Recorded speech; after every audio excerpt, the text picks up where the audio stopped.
केरल में कोरोना संक्रमण के साथ साथ जीका वायरस के मामले भी तेजी से बढ़ रहे हैं। लगातार जीका वायरस मरीजों की संख्या में वृद्धि हो रही है।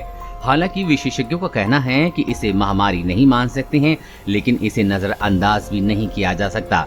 इसलिए न सिर्फ हर मामलों की निगरानी जरूरी है, बल्कि जीनोम सीक्वेंसिंग के स्तर पर भी तेजी से काम करना होगा, ताकि कोरोना के अलग अलग म्यूटेशन और जीका वायरस की वास्तविक स्थिति का पता चल सके। कोरोना के साथ साथ तेजी से बढ़ रहा है जीका वायरस।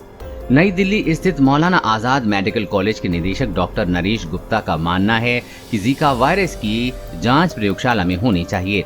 इस वायरस को लेकर भी चिंतित होने की जरूरत है। ये एक ऐसा वायरस है जो मच्छर के काटने से फैलता है और ये स्थानीय लोगों में बड़ी आसानी से फैल सकता है। इसलिए अगर किसी प्रदेश या स्थान में जीका के मामले सामने आ रहे हैं तो उन राज्यों पर निगरानी रखने की आवश्यकता है। विशेषज्ञों का कहना है कि जीका वायरस सिर्फ केरल या दक्षिणी राज्यों के लिए ही चिंता का विषय नहीं है, बल्कि ये पूरे देश के लिए चुनौती है, क्योंकि मच्छर जनित रोगों से सिर्फ एक नहीं बल्कि सभी राज्य प्रभावित हैं।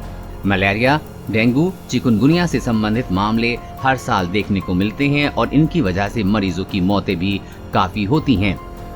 केवल केरल में ही अब तक 28 से अधिक मरीज सामने आ चुके हैं। जीका वायरस ज्यादातर एडीज प्रजाति के मच्छर के काटने से फैलता है, जो डेंगू, चिकनगुनिया और पीले बुखार को फैलाता है। जबकि डॉक्टर गुप्ता ने प्रकोप की स्थानीय प्रकृति का हवाला देते हुए कहा कि वेक्टर जनित बीमारी कोविड-19 की तुलना में ज्यादा चिंता का विषय है। कई अन्य मेडिकल विशेषज्ञों ने ये कहते हुए चिंता को कम कर दिया है कि इसे प्रभावी वेक्टर नियंत्रण उपायों से रोका जा सकता है। नई दिल्ली स्थित CSIR IGIB के वरिष्ठ वैज्ञानिक डॉक्टर विनोद इस्कारिया का कहना है कि जीका वायरस को लेकर इस समय जीनोम सीक्वेंसिंग पर जोर देना है। संक्रमण के फैलने को लेकर मच्छरों की भूमिका का पता लगाना बहुत जरूरी है। वैज्ञानिक स्तर पर इसके अध्ययन होने चाहिए। आनुवांशिक महामारी को समझने के लिए सीक्वेंसिंग बहुत जरूरी है। हालांकि भारत के पास इसके लिए पर्याप्त संसाधन नहीं है। कोविड-19 की वजह से मौजूदा सभी संसाधन व्यस्त हैं। ऐसे में राज्य सरकारों को ही जल्द से जल्द इस पर काम तेज कर देना चाहिए। कोरोना वायरस और कोरोना वैक्सीन से जुड़ी हर अपडेट पाने के लिए चैनल को सब्सक्राइब करें।